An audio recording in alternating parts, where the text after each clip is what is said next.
AI 발생 때 살처분을 거부했던 동물복지농장이 시당국과 법적 공방을 예고했습니다. 무차별적인 살처분 관행을 바꿀지 주목됩니다. 민주당 당내 경선이 깜깜이 경선에 조직 동원의 폐해도 막지 못했다는 지적입니다. 탈락자 반발이나 소송 등 후폭풍도 계속되고 있습니다. 월드컵 대표팀에 이재성 등 전북 현대 선수가 4명이나 포함됐습니다. 6월 월드컵에서 큰 활약이 기대되는 전북 현대 선수들을 만나봤습니다. 여러분 안녕하십니까? 현행 예방적 살처분을 거부하며 익산시와 법정 공방을 벌여온 양계농장 이야기 여러 차례 보도해드렸습니다.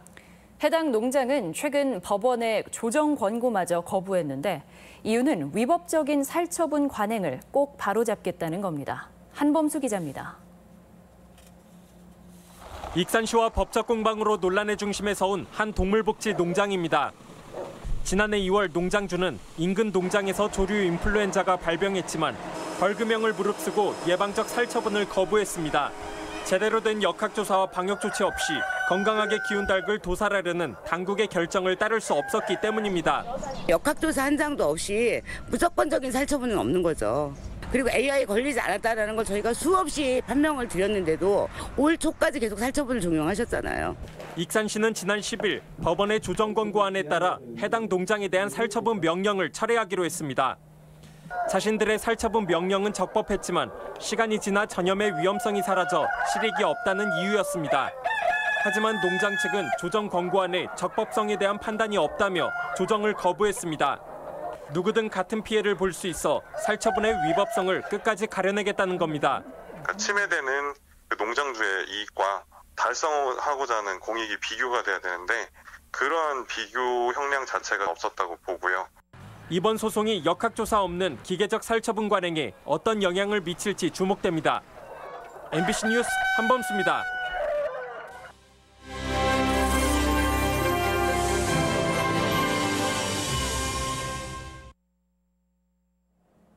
민주당 당내 경선의 문제점을 다시 한번 짚어보고 있습니다. 민주당이 당내 경선에 안심번호를 도입해 당원뿐 아니라 시민 여론도 반영하겠다고 했지만 이번에도 조직선거 폐해를 막지는 못했습니다. 유룡 기자입니다. 권리당원 50%, 일반 시민 50%의 전화투표로 결정되는 단체장 공천. 노인들은 그러나 전화투표를 제대로 해본 적이 없다고 말합니다. 번호 눌러서 그렇게는 안 된다고 노인 양반들은 못 누르잖아요. 핸드폰 있어도 몰라요. 버튼 조작도 어렵고 보이스피싱 때문에 전화를 피하는 노인도 많고 정치에 무관심한 청년도 적지 않아 특정 계층이나 세대의 의사만 반영된다는 지적입니다. 어른들이 소외되지 않게 하려면 우리가 출구조사 같이 모바일이 아니라 찾아다니면서 여론조사를 하는 것이 바람직하지 않나. 이처럼 안심번호 투표 응답률이 낮고 특정 세대에 집중되다 보니 조직선거의 폐해가 고스란히 재현됩니다. 부안과 김제, 정읍에서는 1인 2투표가 가능했다거나 1인 2투표를 일부 후보가 조직적으로 독려했다는 말까지 나옵니다. 권리당원은 수천 명인데 반해 안심번호는 목표 투표수가 700명이어서 당원 투표의 2배 또는 3배의 효과가 있기 때문입니다. 10시 47분에 한 번 오고요. 그다음에 10시 57분에 한 번 또 왔습니다. 당원이신가요? 네. 한 번 당원으로서 투표를 하신 거고. 네네. 그다음에 뭐 아까 안심번호. 네, 안심번호로. 일부 시민에게만 여론을 묻는 이런 안심번호 투표는 표본 오차가 클 뿐 아니라 후보자에 대한 심도 있는 정보 제공 없는 인기 투표에 불과해 논란이 끊이지 않습니다. 공약 검증도 하고 정책 검증도 하고 종합해서 공천을 해야 되는데 지금 여론조사에 거의 맡겨놓고 공천을 하는 이런 형태 자체가 바람직하지 않다. 이 때문에 새정치연합이 4년 전 도지사 경선에서 1,500명의 선거인단을 모집해 연설과 토론을 듣고 후보를 선출했던 것처럼 일종의 수기 배심원제를 요구하는 목소리도 꾸준합니다. 토론도 하고 직접 대면도 하고 각계각층 사람들을 무작위로 추출해서 참여를 시켰고 그러니까 객관적인 공정성 부분에 있어서는 상당히 좋은 제도인데 묻지마 입당과 묻지마 투표가 아닌 성숙한 당원의 합의로 공천이 진행돼야 결과에 승복하는 정치 문화가 뿌리 내릴 수 있다는 것. 과거 체육관 선거의 폐해를 보완하고 ARS 투표의 문제점도 보완할 당내 민주주의에 대한 고민이 무엇보다 시급한 시점입니다. MBC 뉴스 유룡입니다. 민주당 후보 경선이 청와대 청원까지 이어지는 등 파장이 여전합니다. 군수 소환을 위한 순창군민위원회는 민주당 황숙주 후보가 측근 비리와 세월호 폄훼 발언 등으로 자격이 없다며 지난 10일 청와대에 청원을 제기했습니다. 또 송하진 지사와 이양로 진안군수, 박우정 고창군수도 경선 중 직간접적인 이유로 수사기관에 고발돼 있습니다. 평화당 임정엽 도지사 후보는 군산에서 기자회견을 갖고 정부가 8천억 원을 투자하는 한국GM 정상화 방안을 확정하면서 군산을 배제했다며 대책을 촉구했습니다. 서동석 군산시장 예비 후보는 GM 공장 폐쇄로 죽어가는 군산에 정부가 전폭적인 지원 대책을 내놓아야 한다며 청와대 앞에서 1인 시위를 벌였습니다. 러시아 월드컵에 나갈 축구대표팀 명단이 확정됐습니다. 전북현대에서는 김신욱과 이재성 등 4명이 이름을 올렸습니다. 박찬익 기자입니다. 신태용 축구대표팀 감독이 러시아행에 오를 28명의 선수 명단을 발표했습니다. 예상대로 전북현대 선수로는 최전방에서 높이를 책임질 김신욱과 좌측 날개에서 공수 조율을 맡을 이재성이 거명됐습니다. 와서 너무나 기쁘고요. 또 정말 영광스럽게 생각하고 있기 때문에 정말 잘 준비해서 월드컵에서 좋은 활약을 펼치고 싶습니다. 4년간 어떻게 준비했는지 그런 또 제 자신을 또 한번 평가할 수 있는 좋은 기회라고 생각하고. 수비수 가운데는 지난 2014년 월드컵에서 뛴 경험이 있는 이용과 부상에서 회복 중인 김진수 단 2명만 신태용호에 승선했습니다. 마지막 물망에 올랐던 김민재는 복숭아뼈 골절로 아쉽게 탈락했습니다. 4명은 K리그 팀 가운데 가장 많은 숫자지만 불과 2달 전 수비만 5명이 포함돼 대표팀을 지배했던 것에 비하면 다소 아쉬움도 남습니다. 반신반의를 많이 했었는데 그래도 이렇게 발탁이 돼서 좀 책임감이 좀 막중한 것 같아요. 러시아 월드컵에 나갈 최종 23명은 다가오는 2차례 평가전에서 가려질 전망입니다. 특히 대표팀은 다음 달 1일 전주에서 보스니아 헤르체고비나와 국내 마지막 평가전과 함께 월드컵 출정식을 가질 예정입니다. 러시아 월드컵에서 전북현대 선수들이 어떤 활약을 보여줄지 벌써부터 기대가 높아지고 있습니다. MBC 뉴스 박찬익입니다. 전주국제영화제가 내년이면 벌써 20주년을 맞습니다. 영화 표현의 해방구라는 확실한 색깔로 국내 대표 영화제로 자리를 굳히고 있는데요. 지금까지 성과와 남은 과제를 이경희 기자가 취재했습니다. 19년간 독립대한영화제의 지평을 넓혀온 전주국제영화제. 좋은 영화를 발굴해 관객에게 알리고 제작 투자에도 힘을 보태며 어느덧 전주를 넘어 국내 대표 영화제로 자리 잡았습니다. 올해 최다 관객, 최다 매진을 기록하며 영화제의 저력을 보여줬습니다. 독립영화를 위해서 잘 만들어진 영화제 같고요. 전주를 대표하는 영화제로 자리 잡은 것 같습니다. 하지만 영화제가 한 단계 도약하기 위해선 안정적인 시스템을 갖추고 국제적 명성을 끌어올리는 게 숙제로 남았습니다. 단기 계약 인력이 많아 사무처 직원이 자주 바뀌다 보니 기획, 홍보 등 조직이 유기적이지 못한 점은 매해 지적돼 왔습니다. 국제영화제라는 이름에도 올해 참가국 수는 지난해 58개국에서 45개국으로 감소했고 외신 기자들의 관심도 부족합니다. 자료를 축적하고 메인 행사를 할 수 있는 공간도 숙제입니다. 전주시는 2021년 개관을 목표로 독립영화의 집 건립을 추진 중입니다. 커뮤니티 공간, 그리고 자료 확보할 수 있는 아카이빙 공간, 그리고 교육 공간 등이 필요해서 현재 저희가 중앙투자심사를 행정자치부에 의뢰한 상태입니다. 내년이면 벌써 20돌로 청년 나이가 된 전주국제영화제.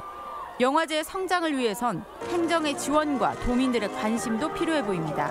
MBC 뉴스 이경입니다. 여성단체연합은 전주지검 앞에서 기자회견을 열어 미투 폭로에서 가해자로 지목된 지역 문화예술계 인사 3명에 대해 피해 여성의 눈높이에서 수사가 이뤄져야 한다고 주장했습니다. 이들은 오는 17일 전북대 구정문 앞에서 젠더폭력 끝장 집회를 열어 여성 안전과 성폭력 근절 논의를 이어가겠다고 밝혔습니다. 교도소 측의 늑장 대처로 재소자가 숨졌다는 주장이 제기됐습니다. 군산 교도소에서 벌어진 일인데 지난해에도 비슷한 이유로 수감자가 사망한 적이 있어 논란이 일고 있습니다. 박연성 기자입니다. 지난해 5월 공갈 혐의로 군산교도소에 수감된 58살 이모 씨는 지난 1월 29일과 2월 5일 그리고 2월 6일 세 차례에 걸쳐 외래 진료를 요청했습니다. 어깨 부분에 심한 통증 때문이었습니다. 교도소 측은 그러나 이 씨가 아프지 않은 사람처럼 행동한다며 외래 진료를 미뤘고 이틀 뒤 이 씨를 정읍교도소로 이감했습니다. 혈액암으로 나중에 나오긴 했지만 그런 전조 증세나 이런 것 자체를 우리 의료진이 전혀 파악할 수가 없었죠. 본인이 이렇게 어깨 통증을 계속 호소를 하니까 정형외과 진료 예정을 잡은 거 아니에요. 그런데 이 씨는 정읍교도소로 이감됨과 동시에 쓰러졌고 병원에서 혈액암 판정을 받았습니다. 당장 투석 치료를 해야 할 정도로 상태는 악화돼 있었지만 교도소 측은 알아채지 못했습니다. 상태가 굉장히 안 좋습니다. 그냥 지켜볼 것이 아니고 이 자녀분들은 연락을 하셔서 지금 상태가 좀 많이 콩팥이 안 되어서 위험하다. 그래서 투석 치료를 하고 있다.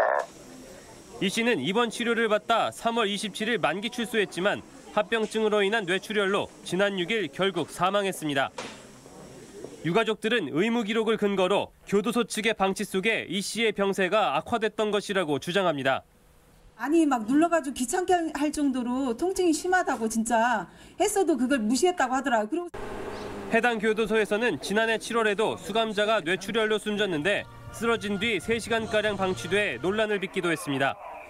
교도소에서 수감자 사망이 잇따르고 있어 사법 의료 체계에 대한 면밀한 실태 점검이 요구되고 있습니다. MBC 뉴스 박연선입니다. 부당 해고를 주장하며 1년 3개월 동안 전주시청 앞에서 농성을 벌인 청소 노동자들이 시와 합의했습니다. 전주시는 농성 중이던 청소 노동자 4명을 연말까지 단기 채용한 뒤 내년에 대행업체 복귀나 고용될 수 있도록 노력하기로 하고 천막을 철거했습니다. 오늘의 간추린 뉴스입니다. 자유한국당 전북도지사 후보로 신재봉 무진장 완주 지역위원장이 나섭니다. 신 위원장은 진안 출신으로 전북시민참여포럼 전 이사장, 충효의 문화운동본부 전북총재 등을 역임했으며 오는 18일 당 최고위 의결을 통해 후보로 선출될 예정입니다. 전라북도는 총 2천억 원을 투입해 새만금 산업단지의 대규모 기업 유치를 위한 200만 제곱미터의 장기 임대 용지를 조성합니다. 우선 1단계로 내년까지 100만 제곱미터를 공급하고 예산에 국비 900억 원을 반영한다는 계획입니다. 전주시가 국내 18번째로 국제안전도시 인증을 받았습니다. 모든 종류의 사고, 재해 예방을 위해 지역사회 구성원이 노력하는 도시를 의미하는 안전도시 인증은 전북에서는 처음입니다. 전라북도 지역은 대체로 맑은 가운데 기온이 크게 오르겠습니다. 오늘 낮 기온은 전 지역이 어제보다 4, 5도가량 높은 26도에서 8도 분포를 보였으며 당분간 30도 가까운 낮 기온은 계속될 것으로 기상청은 예보했습니다. 간추린 뉴스였습니다. 전북연구원은 수도권 중심의 불균형을 해소하려면 동서와 강원 호남축 등 국가 균형 발전축을 새로 설정하는 국민적 공감대가 필요하다고 제안했습니다. 특히 전북은 무주대구 고속도로와 전주 김천철도 등 지역 연계 사업을 주도적으로 추진해야 한다고 주장했습니다. 전주 덕진경찰서는 복지관 직원을 사칭해 절도 행각을 벌인 48살 여성 최모 씨를 침입 절도 혐의로 불구속 입건했습니다. A씨는 지난달 10일 전주 70대 노인의 집에서 복지관 직원을 사칭해 외출 시간을 알아내고 열쇠를 훔친 뒤 다시 찾아가 200만 원 상당의 금품을 훔친 혐의입니다. 민중당 이광석 도지사 예비 후보는 기자회견을 열어 도지사 재량 사업비가 매번 규모와 쓰임새가 공개되지 않는 등 선거 예산으로 전락해 왔다며 기득권 정치 철폐를 위해 투명한 공개를 약속했습니다.